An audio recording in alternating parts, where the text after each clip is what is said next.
Shalom, call halal Yahweh, Bahashim, Yahweh Shai, Bahashim Rakakwadash. Double honors to the apostles and elders of Great Millstone GMS at Ruel. Shalom to the elect of Israel, beginning with the 144,000. And to all ye Akim preaching the word, truth, wisdom, and knowledge, for the edification of the elect to the four corners of the earth. I pray that peace and mercy is bestowed upon you, and that Yahweh Bashem Shai gives you mercy and faith. There's the brother Halal from the Great Millstone Chicago camp, coming at you with another lesson. And I came across this video on TikTok, and I gained the inspiration to do this lesson, going into the subject of the mindset, of our people, after captivity. And, I also kind of delved deep and did some research and asked ChatGPT a question. And this is the answer it gave, and it said, after a nation endures captivity or slavery, especially a form marked by systemic family destruction, gender disempowerment, and psychological dependency, the aftermath is not just economic or physical, but deeply mental and generational. The psychological scars can shape entire communities and cultures for centuries. Here are some of the destructive mindsets that commonly emerge in such a context. And, I'm going to skip through these. It's only two of them, so I'm just going to read the first one. The second one, it says, number one, it says internalized inferiority, a belief that one's own race or culture is inherently less valuable, intelligent, or capable, rooted in centuries of dehumanization where enslaved people were told that they were property or less than human. And that's exactly what happened to Jake. In particular, the tribe of Judah. Esau, Edom will place a label upon them that there were only 3/5 of a man. It says, number two, it says dependency complex, a learned belief that survival, success, and validation must come from the dominant or former oppressor class, rooted in the deliberate breaking of autonomy during slavery. Yeah, and that's what happened to Jake, man. The psychological and mental scars that Jake has on them has clouded their judgment, man, and has led to what you see here.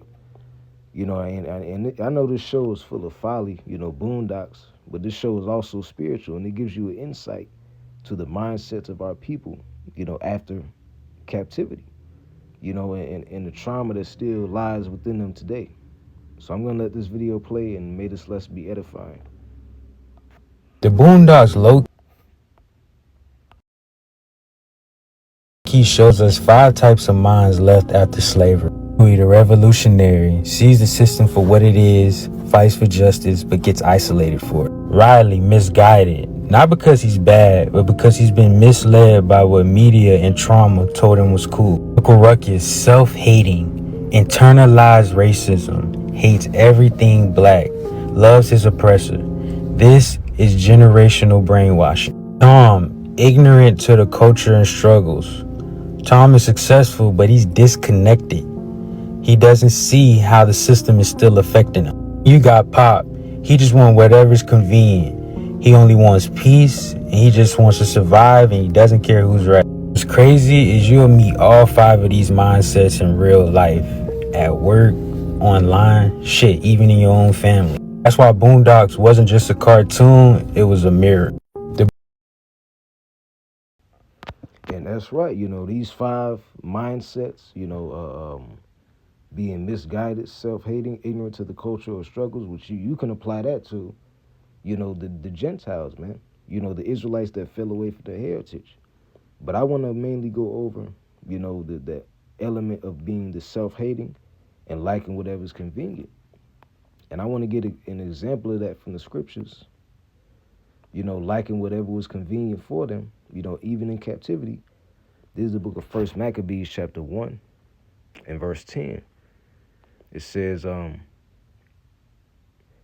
there came out of them a wicked root, Antiochus, surnamed Epiphanes, the son of Antiochus the king, who had been hostage at Rome, and he reigned in the 137th year of the kingdom of the Greeks.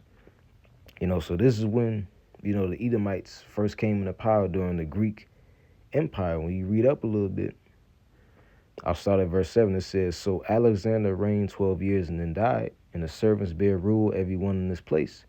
And after his death, they all put crowns upon themselves. So did their sons after them many years, and evils were multiplied in the earth." So this is going into when the Edomites first came into rulership during the Greek Empire, and it tells you that evils were multiplied in the earth. And an example of Jake, liking whatever was convenient for them, comes into play in verse 11. And it says, "And in those days went there out of Israel wicked men, who persuaded many, saying, Let us go and make a covenant with the heathen that are round about us. Salakia, for since we departed from them, we have had much sorrow. So this device pleased them well. Then certain of the people were so forward herein that they went to the king, who gave them license to do after the ordinance of the heathen." So, Jake, basically sold out and chose to bow down to the Greek fashion. Verse 14, "Whereupon they built a place of exercise at Jerusalem according to the customs of the heathen." And, in the Greek Empire, it was really bugged out, because when you had people exercising, they would exercise with no clothes on. It was a lot of nasty, disgusting things going on. And our people, liking whatever was convenient for them, they would rather choose to bow down to wickedness like that than to serve Yahweh by Shema Shai. Now let's get another example of that in the book of Exodus chapter 16. And I'll start at verse 1, and it says, "And they took their journey from Elim, and all the congregation of the children of Israel came into the wilderness of Sin, which is between Elim and Sinai, Salakia, on the 15th day of the second month, after their departing out of the land of Egypt. And the whole congregation of the children of Israel murmured against Moses and Aaron in the wilderness.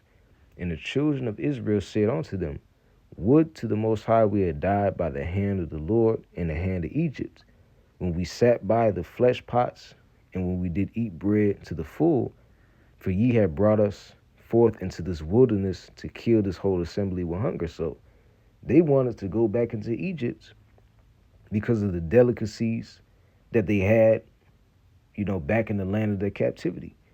In the NLT, it says, "If only the Lord had killed us back in Egypt," they moaned. "There we sat around pots filled with meat and ate all the bread we wanted, but now ye have brought us into this wilderness to starve us to death." So even though the Egyptians, had enslaved the nation of Israel, our people, the wicked of our people were so dependent upon them that even in their suffering, they would still rather be in that land, and with the delicacies that were in there than to be in the wilderness, man. After they escaped from their captivity, after Moses parted the Red Sea, and after all the miracles they saw, that they wanted whatever was convenient, man. And they were misguided. So going back to here, it says what? Number 2, it says dependency complex. A learned belief that survival, success, and validation must come from the dominant or former oppressor class. And that's exactly what these people had. They had a dependency complex for their captors, man. Stockholm syndrome. So you got what? The misguided, self-hating, ignorant to the culture and struggles, and likes whatever's convenient. Now, who is the revolutionary? Misguided. Who does the revolutionary represent? The men of Yahweh Bashim Yahushai. See, Men like Moses, men like the Apostle Paul, the disciples. These were, the quote-unquote true revolutionaries of the scriptures, man. Like he said in the video, those who see the system for what it is, man. And ultimately, who's that today? The men of Yahweh Bashim Yahushai. That represents us, man. Because we have, so like I dropped my phone, I said, we have learned the ways of our forefathers, the way of these scriptures, man. And the land where it was said unto us, we are not the people. This is the book of Hosea, chapter 1 and verse 10, and it says, yet, let me check and see if the sound is on. Okay. Salakia. Hosea 1 and 10, it says, yet the number of the children of Israel shall be as the sand of the sea, which cannot be measured nor numbered. And it shall come to pass that in the place where it was said unto them, Ye are not my people, there shall it be said unto them, Ye are the sons of the living God. So the men of Yahweh by Shemal Shai that have woken up to this truth and are preaching against Esau Edom, we represent the modern revolutionaries, man. You know, the people that are crying, that are sighing and crying for all the abominations that be done in the midst thereof, man.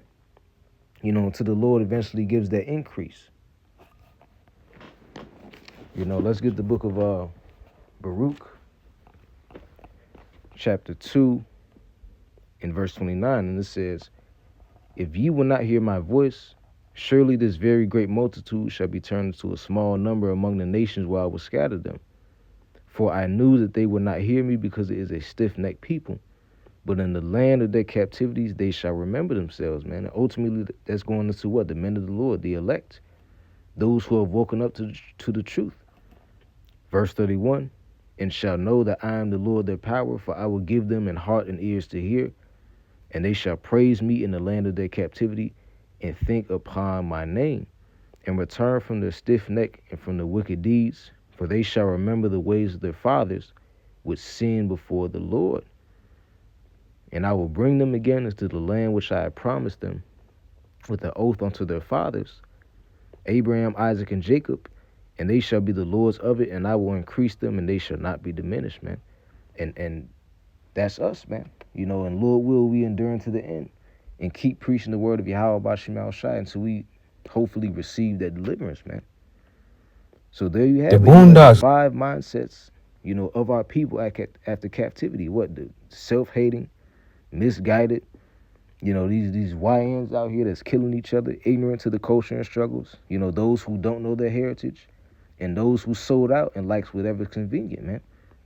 And the revolutionaries are who? The men of Yahweh by Shemal Shai that have woken up and are exposing Esau Edom, man. You know, and long for the day where Yahweh by Shemal Shai returns. So I hope that this lesson was edifying. And with that, I want to give all honor, all glory, and all praises to Yahweh by Shemal Shai by Hashem Rakakwadash.